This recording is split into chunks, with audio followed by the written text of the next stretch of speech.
예수 그리스도의 승리예요. 그 메시지는 하나님께서 교회를 보호하시고 인도하신다는 사실이라는 것을 저와 여러분이 기억했으면 좋겠습니다. 특별히 이제 요한계시록 12장을 저희가 살펴볼 텐데요. 요한계시록 12장은 이 땅에서 전투하는 교회의 모습을 보여주고 있습니다. 여러분, 교회가 뭘까요?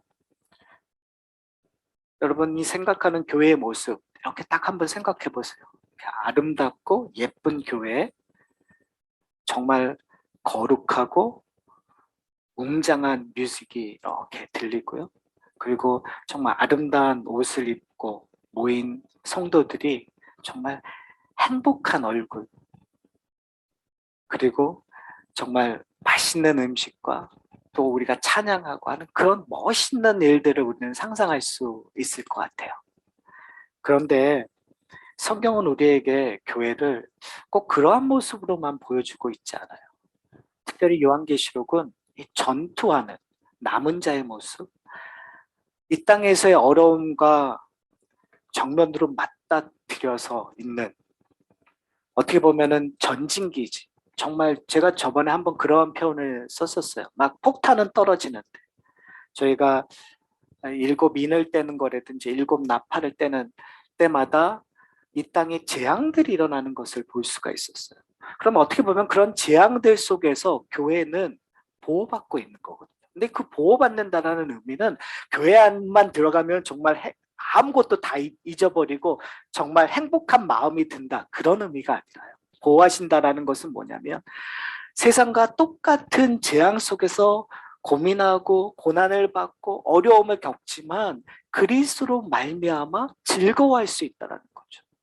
리조이스하는 마음들이, 그러한 경험들을 한다라는 것이 어떻게 보면은 전투적 교회의 모습이라고 할 수 있을 것 같습니다. 지난주 설교를 여러분 혹시 기억하세요? 지난주에 일곱 나팔이 부러졌어요. 근데 일곱 나팔을 이렇게 이렇게 소리가 들렸었을 때 저희가 예상했었던 것은 더 큰 화였어요. 그러니까 화라고 해서 다섯 번째 나팔이 불었을 때도 화가 있었고 여섯 번째 나팔이 불었을 때 더 큰 화가 있었으니까 당연히 일곱째 나팔을 불었을 때는 완벽한 화가 나타날, 큰 재앙이 일어나야 되는데 그렇지 않은 것을 저희가 보았어요. 오히려 일곱째 나팔을 불었을 때 우리로 하여금 하늘을 보게끔 하는, 그래서 예수 그리스도가 왕노릇하는 천년 왕국의 기본이 되는 하나님의 나라를 보게끔 하는 것을 저희가 보았어요. 그리고 이야기하고 있는 것이 마지막 때 죽은 자들의 사망, 죽은 자들의 둘째 사망의 심판이 임할 것, 즉 이제 일곱 나팔을 통해서 마지막 심판, 그 심판에는 둘로 나누는 것, 하나님의 백성들과 세상을 따르던 사람들 간의 심판, 두 심판이 있다는 것을 저희가 살펴봤어요. 그런 의미에서 오늘 본문은 왜 그런 심판이 일어나고 왜 그런 결과를 일어날 수밖에 없는가에 대해서 설명하고 있어요. 다른 말로 얘기하면 여러분, 역사라는 것이 왜 필요할까요?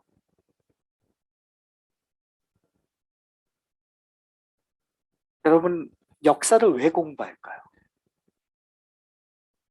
참 재밌는 게 여러분 인생을 사시면서 여러분 50년을 사셨던 70년을 사셨던 80년을 사셨던 인생에서 계속 반복되는 것이 있지 않으세요? 참 재밌는 게 뭐냐면요. 20살 때만 있을 거라고 생각했던 일들이요. 50대에도 동일하게 반복되더라는 거죠. 좀 차이는 있지만 그 원리 원칙들은 계속 반복되는 것들을 우리가 볼 수 있어요. 여러분, 지혜로운 자는 어떠한 사람일까요? 지혜로운 사람은 옛날에 과거에 일어났던 일들을 교훈 삼아 대처하는 일들이에요. 그러면 사람이 변했다라는 소리를 듣죠. 제가 이번 시애틀 여행을 통해서 두 가지 경험, 색다른 경험을 했습니다. 첫 번째 경험이 뭐냐면요. 그 가운데 저를 아는 사람들이 꽤 많거든요. 근데 그 사람들이 하는 얘기가 목사님 참 변했어요 라고 얘기해요.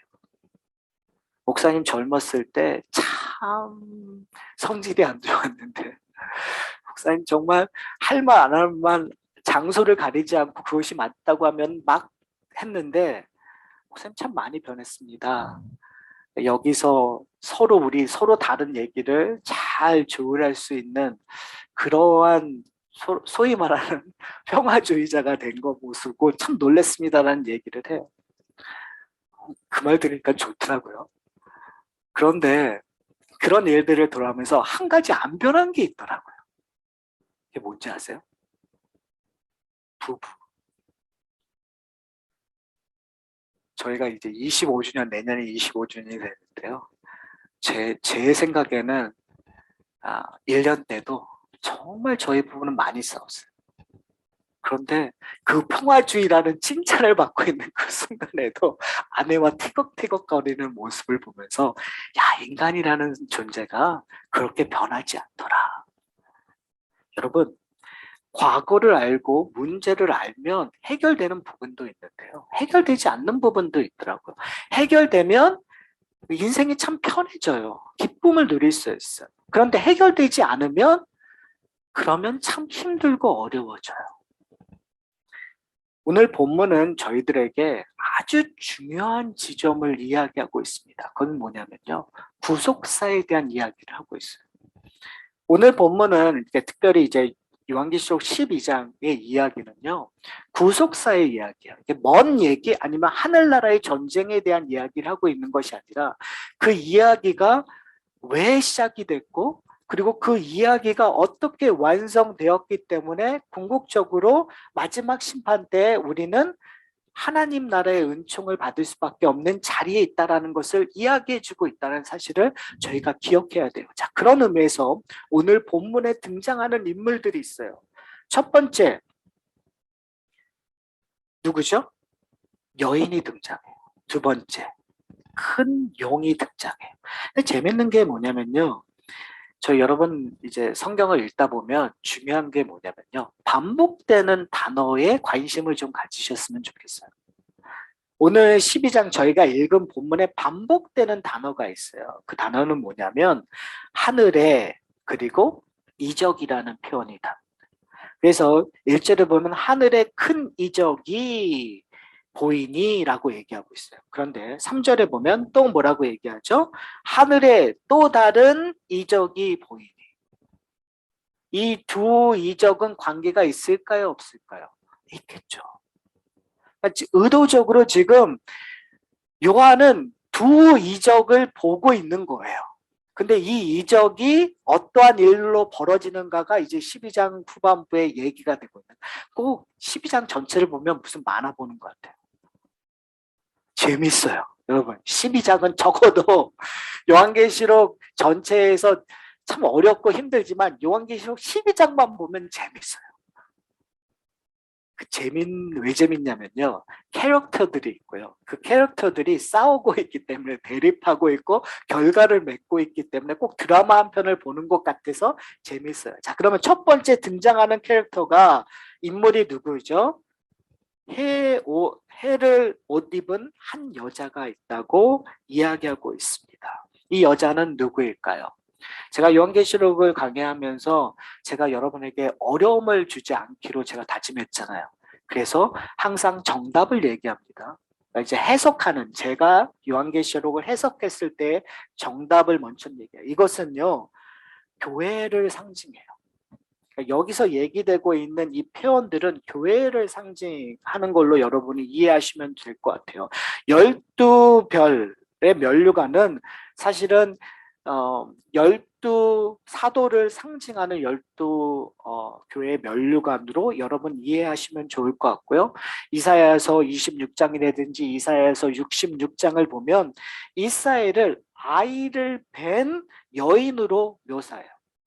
그러니까 지금 이 이야기는 요한이 환상을 보고 기록된 내용이지만 이런 이야기는 구약적인 상징을 갖고 온 거라는 거예요. 그러니까 구약에서도 이스라엘 백성들 아이를 뵌 여인으로 표현한 것처럼 지금 요한도 아이를 뵌 여인을 보고 있는 거죠. 그리고 거기에서 얘기되고 있는 해와 달과 별은요, 구약의 성경에서 얘기되고 있는 하나님의 영광을 상징하고 있는 단어들이었어요. 뭐 이방에서도 썼던 단어이지만 특별히 지금 여기서 얘기하고 있는 이 단어를 유추해 봤었을 때 구약의 교회의 모습을 우리가 이야기해도 아무런 문제가 안 돼. 그런데 이 여인이 중요한 것이 아니라 이 여인이 뭘 하죠? 아이를 배웠다고 얘기해요. 그리고 아이를 출산해요. 자, 그렇다면 이 아이는 누구일까요? 이 아이는 이스라엘로부터 나오는 아이겠죠. 이스라엘을 대표하는 인물들이 있어요. 자, 이스라엘 하면 딱 떠오르는 사람이 누구예요? 아브라함. 그렇죠? 아브라함으로부터 이스라엘이라는 소위 말하는 민족이 이스라엘 민족들이 자기들의 조상하면 나오는 사람이 바로 아브라함이에요. 그러나 이스라엘이 민족적인 형태를 이루는데 일조한 사람이 누구죠? 가장 일조했던 사람이 아브라함 다음에 모세. 그렇죠? 그리고 드디어 왕국의 탄생에서 가장 중요한 사람이 누구죠? 다윗. 근데 성경은 아브라함, 모세, 다윗을 하나의 줄로 연결시켜버려요. 그리고 다윗을 통해서 앞으로 나올 메시아에 대한 이야기를 구약 성경에서 끊임없이 얘기를 해요. 그리고 신약 성경을 자세히 보면 마태복음, 마가복음, 누가복음에 보면은 예수 그리스도가 누구로부터 나왔다고 표현하죠? 다윗으로부터 나왔다라는 표현을 했어요. 그러니까 지금 오늘 이 12장에서 1절과 2장에서 얘기하고 있는 것, 이스라엘이 아이를 배웠다라는 표현, 그리고 오늘 본문에서 한 여자가 아이를 배웠다라는 그 아이는 누구를 얘기하고 있는 걸까요? 메시아를 얘기하고 있는 거죠. 즉 메시아로 오신 예수 그리스도를 얘기하고 있는 거예요. 자, 여기까지 여러분이 동의하면 이것이 바로 구속사예요. 구속의 이야기, 하나님의 구원의 이야기를 우리가 구속사라고 얘기하거든요. 메시아를 통해서 하나님께서 모든 인간들을, 하나님의 백성들을 구원하시겠다는 그 이야기가 지금 얘기되고 있는 거죠. 그 시발점은 어디죠? 창세기 3장 15절에 하나님께서 하나님의 법정에서 이제 아담과 하와를 심판하기 전에 누구를 심판하죠? 뱀을 심판해요. 근데 뱀을 심판하는데 참 재밌어요. 뱀에게 주어지는 그 심판 속에서 하나님의 은혜가 드러나는 거예요. 내가 여인의 후손과 원수되게 하고, 그렇죠? 네가 여인의 후손의 발꿈치를 상하게 하지만 여인의 후손이 너의 머리를 해부시는 일들이 일어날 거라는 그 이야기. 결국은 거기에는 원시 복음이라는 것들이 있는 거거든요. 즉 지금 요한계시록 오늘 본문에서 얘기하고자 하는 것이 뭐냐면 그 여인의 후손 메시아가 이 땅에 오셨다라는 얘기죠. 자, 사도 요한도 그렇고요. 이 이야기는 과거의 이야기일까요? 미래의 이야기일까요? 우리에게는 지금 이 구속사의 이야기가 과거의 일일까요? 미래의 이야기일까요? 예수님이 오신 게 과거일까요? 미래일까요? 어렵지 않잖아요. 예수님이 오신 거는 과거의 이야기예요. 여러분, 성도들은 신약의 성도들은 구약의 성도들보다 우월하고 더 은혜를 많이 받았다는 것은 바로 여기에 있어요. 예수 그리스도가 이루신 그 구속의 이야기가 이미 이루어졌다는 거죠. 그러면 저희들은 이미 이루어진 완성된 하나님의 역사를 살아가는 거예요. 근데 뭘 어떻게 살아가냐면 앞으로 올 하나님의 약속을 바라보면서요. 그러니까 이게 참 은혜가 되는 거죠. 왜요? 불확실한 거에만 살아가는 것이 아니라 완성된 확실한 거기에 근거하여 살아가는 거예요. 여러분, 만약에 우리에게 돈 한 푼 없어요. 정말 겨우 나에게 있는 건 한 10불 정도 있어요. 그런데 여러분이 차를 사겠다고 다짐하고 딜러십에 가서 차를 보고 차를 선택했어요. 여러분 그걸 사실 수 있겠어요? 10불을 가지고 여러분 차를 사실 수 있어요? 없어요. 불확실한 거죠. 우리가 항상 차를 보고 내가 생각하는 거, 야, 내가 반드시 돈을 모아가지고 저 차를 살 거야. 내가 죽으라고 열심히 해서 1년만 열심히 일해가지고 저 차를 살 거야. 그러시죠. 근데 만약에 내 뱅크에 100만 불이 있어요. 그러면 여러분 어떠한 딜러, 차 딜러에 가서도 내가 원하는 차를 살 수 있어요? 없어요? 살 수 있죠. 여러분 경험은 잘 못하셨겠지만 그렇죠. 그렇지만 그런 분들은 정말 자기 마음대로 사요. 제가 무슨 얘기를 하냐면 이 예수 그리스도로 말미암아 이루어진 구속사가 얼마나 큰 은혜고 그것이 어떠한 의미인지를 아시면은요 이 땅을 살아가는데 큰 문제가 없어요. 아무리 옆에 폭탄이 터지고 아무리 큰 환란이 와도 여러분 괜찮아요. 왜요? 예수님께서 약속하신 것들이 우리의 구자에 예수 그리스도로 주어진 그 풍성함이 있기 때문에 앞으로 다가올 환난과 어려움이 문제가 되지 않죠. 여러분 우리의 문제는요 지금 내가 열심히 살고 있지 않아서도 아니고 내가 지금 뭔가 확신에 차 있지도 아니에요. 우리의 문제는 뭔지 아세요? 우리가 갖고 있는 거에 대한 확신이 없어서 그래요. 구원의 능력을 여러분이 경험하지 못해서 그래요. 구원의 기쁨이 뭔지 예수 그리스도가 십자가 달려 죽으시고 우리에게 주신 그 은혜가 뭔지 몰라서 그래요. 정말 죄송한데요. 우리가 지금 현재 겪고 있는 문제, 미래의 불확실은 과거가 불확실해서 그래요. 여러분에게 과거의 구속사의 역사가 예수 그리스도로 말미암아 확실히 이루어졌다는 그거에 확신한다면 여러분의 인생은 변할 거예요. 저의 인생은 더 확실하게 변할 거예요. 12장에서 그 이야기를 하고 있는 거예요. 그 구속사를 누가 계획하셨는가? 그 구속사를 위해서 누가 나오셨는가? 그리고 그 구속사에서 일어난 일들을 하늘나라에서 천사와 사탄이 이 용의 전쟁에서 어떤 결과가 나왔는가에 대한 이야기를 다 뭐에 대한 이야기예요? 과거에 대한 이야기예요. 이미 일어난 일들을 가지고 얘기하고 있는 거예요. 여러분. 요한계시록은요 여러분 앞에 불확실한 마음으로 불확실한 미래에 대한 이야기가 아니라 확실한 하나님이 이루어주신 일에 대해서 그것을 가지고 미래를 보고 담대히 살아가는 것이 이 요한계시록에 있는 성도 올바른 태도라는 사실을 여러분이 기억하셨으면 좋겠어요. 그 다음에 이제 등장하는 것이 큰 붉은 용이라고 얘기하고 있거든요. 자, 이 큰 붉은 용은 뭘까요?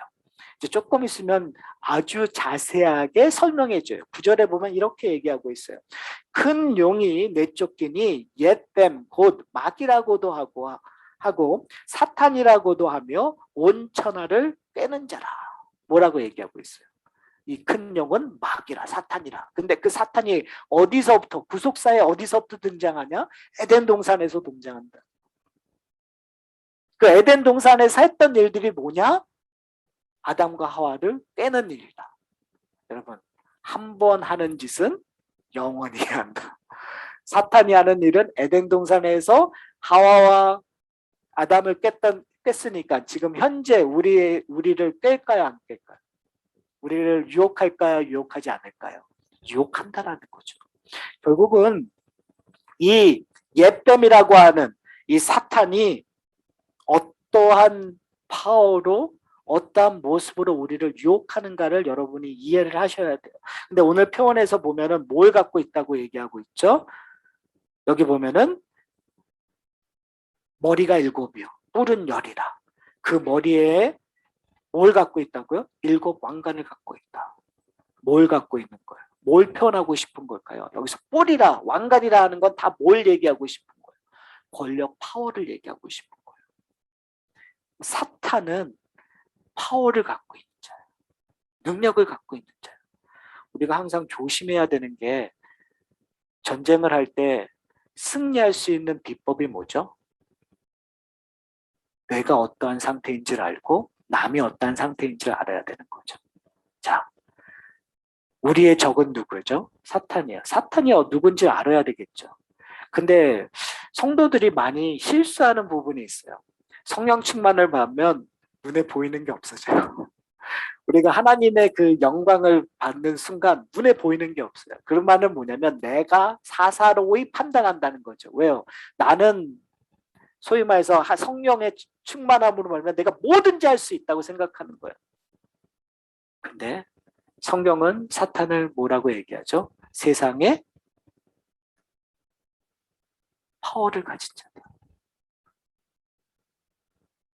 여러분 왜 우리가 맥없이 푹푹 넘어가는지 아세요? 돈을 우습게 여긴다고 생각했는데 세상에 나가니까 돈이 우스나요? 교회 안에서는 우리 되게 돈을 우습게 여기는 것처럼 얘기하세요. 그런데 세상에 나가면 정반대 일이 나오는 거죠. 돈이 우습긴커녕 돈이 힘이에요. 돈이 능력이에요. 네, 오늘 요한계시록의 표현을 얘기하면 그 돈의 파워를 가진 사람은 궁극적으로 이 땅에서 누구예요? 사탄이야, 마귀예요. 그러니까 우리가 돈을 우습게 여겨야 되는 게 아니라 돈을 제대로 파악해야 돼요. 사탄은 돈을 가지고 날 유혹할 수 있다. 그리고 나는 그 유혹에 무너질 수 있다. 여러분, 저 목사인 제가 돈에 무너질 수 있을까요? 없을까요? 예의상 우리가 지금 서로 안 지가 몇 년인데 예의상 답은 무너질 수? 우리가 아주 그 관계가 아직 제대로 안 됐군요. 아직도 절 못 믿어주세요. 여러분 말로는 여러분이 충분히 그래요 우리 목사님 돈 같은 거 충분히 이기고도 남죠 라고 얘기하시겠지만 사실 쉽게 넘어져요. 여러분 돈만 그럴까요? 권력은 어때요? 아무리 우리가 겸손한 척해도 인간은요 본성적으로 권력을 찾을 수 있어요. 여러분 심지어 내가 저 밑자리에 앉는 것도 권력을 잡기 위한 수단으로 내가 파워를 제대로 행사하기 위한 능력으로 그걸 사용하는 것들을 우리는 보게 돼요. 여러분. 왜요? 그것이 세상이 우리를 유혹하는 거란 말이에요. 마귀가 사탄이 뱀이 아담과 하와를 그렇게 유혹을 했어요. 너 이거 먹으면 누구와 같이 된다고요? 하나님처럼 된다. 결국 뭘 얘기하는 거예요? 우리 가운데 있는 파워, 우리 가운데 있는 권력, 우리에 있는 호기심들을 다 자극하는 거죠. 중요한 것은 뭐냐면 우리가 세상을 너무 만만하게 본다는 거예요. 세상을 세상 그대로 보지 않고 우리는 자꾸 잘못된 눈으로 보려고 하는 것 같아요. 왜요? 그것이 어디로부터 시작이 돼요? 우리가 사탄을 제대로 인정하지 못하는 데서부터 시작이 돼요. 오늘 본문에서 뭐라고 얘기했죠? 사탄은 권세 잡은 자다. 사탄은 능력 있는 자다. 그러니까 우리가 전쟁을 할 때 어떻게 해요? 잘 준비해야 될까? 안 준비해야 될까요? 잘 준비하지 않았다가는 큰일 나요. 네. 우리가 그냥 이게 참 이런 표현하기가 좀 그렇지만요. 모르면 단순 무식이라는 게 있잖아요. 모르면 용감해진다고요.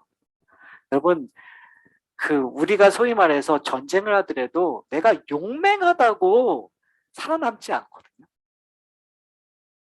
여러분 가장 앞에 가면은 총에 맞아 죽을 수 있는 확률이 많을까요? 적을까요? 한번 잘 생각해 보세요. 내가 용감하게 나간다고 살아남을 확률이 많아지나요? 절대 그렇지 않아요. 사탄과 싸울 때에는 이 세상과 싸울 때는 나에게 용맹한 것보다는 사실은 지혜로운 게 중요해요. 내가 어떠한 존재인지, 내가 누구를 의지해야 되는지, 내가 어떠한 방패를 가지고 해야 되는지. 대부분 우리가 아무 생각 없이 나가면 내 능력으로, 내 힘으로 나가서 싸우려고 해요. 그래 나는 열심히 돈 벌어가지고 그 돈을 가지고 내가 사탄과 싸우겠다라는 단순 무식하게 생각해요. 근데 중요한 것은 뭐냐면 그 돈이 결국은 그 사람을 잡아먹어. 내가 정말 열심히 공부해갖고 어떤 권력자가 돼서 이 나라를 하나님 앞에 바치겠다고 생각하는 순간 그 열심히 공부하고 열심히 권력 잡는 거지 그 사람을 다 잡아먹어버려요. 여러분 80년대 90년대 유행했던 그 고지런의 마지막 결과물을 여러분이 보고 있어요. 대부분의 장관들, 대부분의 유명한 사람들 다 기독교인인데 다 문제가 있어요. 왜요? 그 고지론이라고 하는 결과물이 그 사람을 잡아먹어 버렸기 때문에 그래요. 여러분, 이 남은 자의 공동체들이 해야 될 것, 이제 요한계시를 통해서 저희가 꾸준히 바라볼 거예요. 세상과 싸우는 건 세상의 원리대로 싸우는 것이 아니에요. 돈을 갖고 싸우는 것이 아니라, 권력을 갖고 싸우는 것이 아니라, 그들이 행하는 행복하는 걸로 싸우는 것이 아니라 다른 걸로 싸우는 것인데, 그 다운 걸로 싸우는 것이 뭘까요? 재밌는 게 뭐냐면요, 오늘 본문에서 아이를 낳아요. 근데 아이를 용이 잡아먹으려고 기다리고 있어요. 자, 그 아이는 어디로 가죠? 희한한 게 아이는 곧장 하늘로 올라가요. 그러니까 메시아가 이 땅에 오셔서 모든 것을 이루시고 메시아는 어디로 올라가신 거예요? 예수님께서 부활하셔서 승천하셔서 하늘 보좌에 올라간 거예요. 그 다음에 이야기를 지금 하고 싶은 거예요. 그러니까 성경은 재밌는 게 뭐냐면 오늘 본문에서도 예수님께서 승리하셨다는 걸 아주 간단히 표현해요. 그가 승리하셔서 하늘로 올라가셨다. 그런데 중요한 건 뭐냐면 그 승리한 자로 말미암아 이룬 교회, 여자는 뭐 하는 거죠? 용을 피해 어느 곳으로 가요. 자, 오늘 본문 마지막을 볼게요. 6절을 보면 참 재밌는 게 우리는 그 아이가 뭔가 대단하게 파워를 가져갖고 용을 죽여버리는 것이 아니라 그 아이는 올라가고 6절에 보면은 그 여자가 뭐 한다고요? 광야로 도망하매. 거기서 1260일 동안에 그를 양육하기 위하여 하나님께서 예비하신 곳에 있더라. 저는 이게 얼마나 큰 은혜인지 모르겠어요. 이게 바로 교회의 모습이고 이게 바로 성도의 모습이에요. 왜요? 교회는 성도들이 모인 곳이니까요. 이 땅을 살아가는 예수 그리스도가 오는 지금 여기서 1260일이라는 것은 다른 말로 얘기하면 42개월, 다른 말로 얘기하면 3년 반이라는 숫자예요. 성경에서 42개월, 3년 반은 뭘 얘기하고 있냐면 이것은 예수님의 초림부터, 그러니까 예수님께서 승천하신 그 순간서부터 예수님께서 재림하는 시간을 얘기하고 있어요. 상징적으로 요한계시록에서. 자, 그러면 그 기간 동안 성도들은 뭐 한다고요? 자, 무장해가지고 사탄을 쳐부시자. 우리 이렇게 생각해요. 이 한국을 기독교 국가로 만들자. 뭐 이런 식의 우리는 생각을 해요. 그런데 그렇지 않아요. 우리는 뭐 하는 존재예요? 도망가서 1200년 동안, 1260일 동안 뭐 하는 거죠? 예비한 곳에서 뭐 하는 거예요? 아주 키포인트. 오늘 너무너무 중요한 단어. 뭘 한다고요? 양육받는데요. 여러분, 교회 공동체는 양육받는 거예요. 교회 공동체는 성장해 가는 거예요. 여러분, 양육이라는 단어를 어떨 때 쓰죠? 아이가 자라는 때 쓰여지는 거죠. 성장할 때 쓰여지는 거잖아요. 다 큰 사람한테 쓰여지는 것이 아니라 성장되어지는. 그러니까 교회 공동체는 유기적인 공동체인데 그 공동체의 목적은 궁극적으로 하나님을 닮아가기까지 성장하는 거예요. 그런데 하나님을 닮아가는 모습은 결국은 예수 그리스도가 하늘나라에서 다스림을 경험하는 거란 말이에요. 그 다스림은 어떻게 해요? 예수님께서 이 땅에서 사셨던 모습대로 연약한 모습, 낮아짐의 모습, 섬김의 모습, 사랑의 모습, 긍휼함을 나누는 모습. 사랑하는 성도 여러분, 우리는 어디에 있습니까? 이 하산학교의 공동체는 어디에 있습니까? 아니, 여러분의 개개인의 인생은 지금 어디에 있습니까? 어쩌면 여러분은 하나님의 나라 이런 거 하나도 생각 안 하고 사실 수 있어요.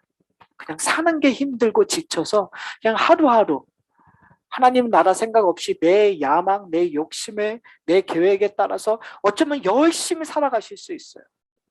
그러나 여러분, 정신 차리셔야 돼요. 하나님께서 여러분을 부르시고 여러분을 지금 이 자리에 우리와 함께 예배드리는 이유가 있다면 그렇잖아요, 여러분. 지금 왜 여기 계세요?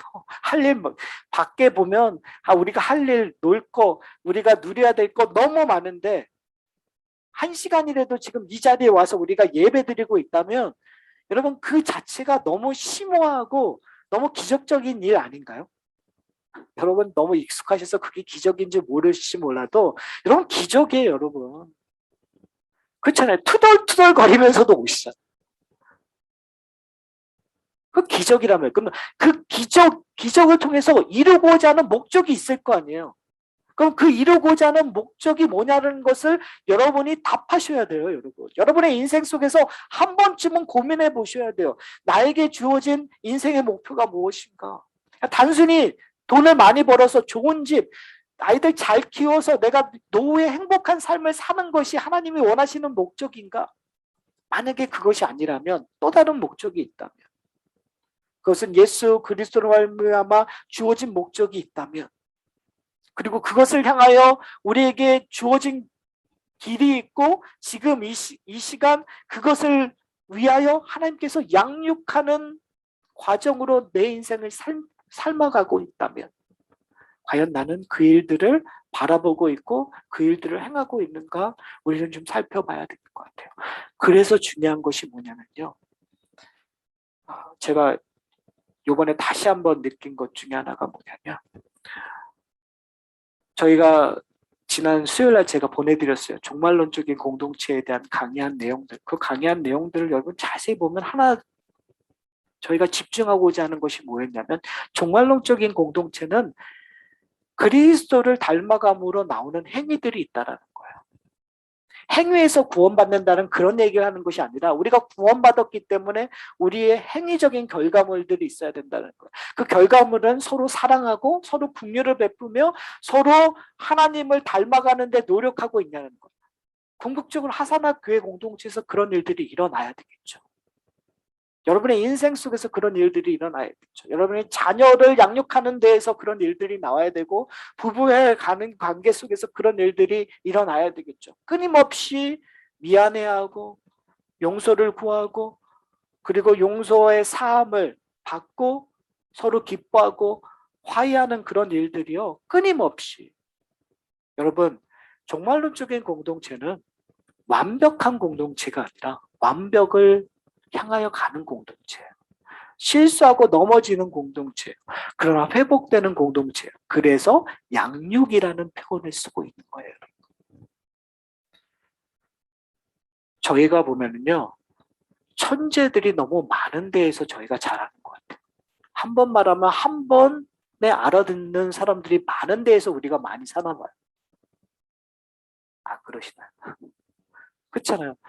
여러분, 천재는 그렇게 많지 않아요, 여러분. 구구단을 한 번에 뛰는 친구들 그렇게 많지 않아요. 천자문을 한 번에 보고 알아듣는 사람들 그렇게 많지 않아요, 여러분. 성경에도 가끔 천재들이 있기는 있어요. 근데 그런 사람들은 가끔 있는 거지 그것이 일반적이지 않다라는 걸 여러분이 기억하셔야 돼요. 결국은 무슨 얘기를 하냐면, 실패할 수밖에 없는 존재들이라고요. 한 번 얘기해서 못 알아듣는 존재들이라고. 100번 얘기해도 할까 말까 하는 존재들이라는 거예요. 그렇다면 우리가 서로를 바라보면서 뭘 해야 되냐면, 끊임없이 서로에게 이야기해주고 끊임없이 실패하고 교정해가는 것들, 양육해 돼야가는, 그러니까 결국 교회 공동체는 양육의 장이에요. 여러분, 가정도 양육의 장 아니었던가요? 자녀를 키우면서 제가 이제 재밌는 얘기가 뭐냐면, 이번에 모였는데요, 이 목사님들 딸내미들이 다 7살, 8살 이런 분들이 있더라고. 너무 딸 때문에 너무너무 정말 옆에서 보면은 참 기가 막혀. 제가 뭐라 그러는지 아세요? 즐기세요.